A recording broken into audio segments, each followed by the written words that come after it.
nervous, but we're coming around one of the corners, and then just kind of as I turned to my right, I was like, oh, there was a Sydney Opera House, you know, and my wife turned to me and she goes, look, you're playing there tonight. And I just had this moment where I was like, yeah, that doesn't sound right, you know, the story's got to be different than that, you know, so it's a real privilege to be here. We were born, both John and I were born in Wahroonga at the SDA hospital. Other kids been born there as well, they seem to do a good job, you know, the babies come out the right way, it's good. But we born in Australia, and our dad was a concert promoter, as John mentioned, and on one particular tour that he brought back to Australia, we ended up losing everything that we had. We lost the house, we lost the car, we lost the savings, and my dad was looking for a fresh start for his career, for the family, and he got a job offer in Nashville, Tennessee, and he thought it would be a good idea to move his 6 kids. And his wife, wait for it, gets way better, and his wife, who was 6 months pregnant at the time. And that's what we did, we moved, but just moments after, days after we arrived, my dad actually lost that job. And so we're straight on the other side of the world, no friends, no family. We were sleeping on beds made out of clothes. We didn't have a way for my little sister to be born in a hospital. We didn't have a car. We weren't always quite sure where the next meal was going to come from. And we didn't know what else to do other than just gather around and just pray for these essential things in life. And we got to see God do some crazy miracles during that time. When some folks found out that we didn't have any furniture in our house, and literally brought 2 box trucks full of furniture and furnished our whole house. We still to this day don't really pay for my little sister to be born in a hospital. We just got a statement that just said paid in full. I mean, that's kind of nuts. We'd have people, you know, that Americans even come and just kidding. That would come and just drop grocery bags full of groceries on our doorstep. That would just kind of help get us through that week.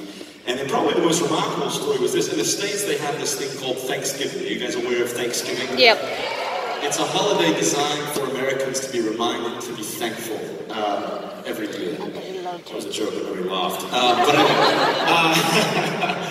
But so we were new to America, and we're like, well, we don't really know how all this goes. And they were like, well, here's the deal. It's perfect for your family because there's a lot of food and there's 6 children. Come celebrate Thanksgiving with us.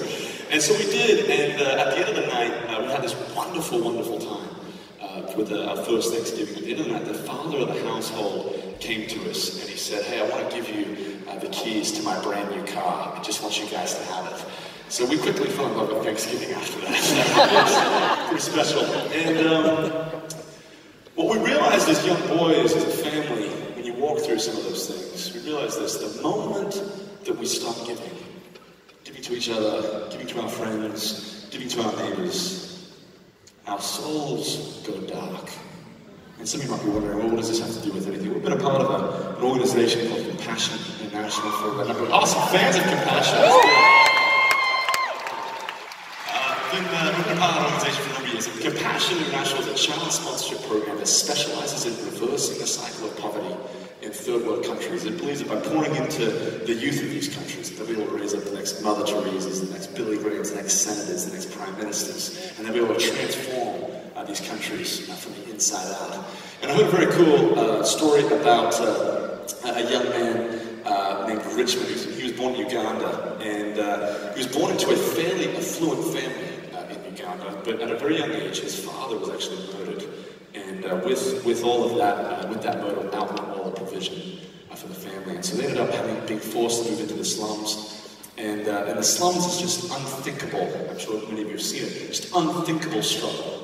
And his mother was immediately trying to figure out, how can I get my family out of this situation? And she heard about the local Compassion International project, and Richmond was accepted into that program. I was in that program for a number of years. I ended up graduating with the equivalent of a high school diploma. He went then on and got his bachelor's degree. He then went to the Moody Bible Institute in America and got his master's from there. And we just heard actually just a few weeks ago that this boy, who is now a man, actually just received his doctorate just not too long ago in the United States. Isn't that a cool story?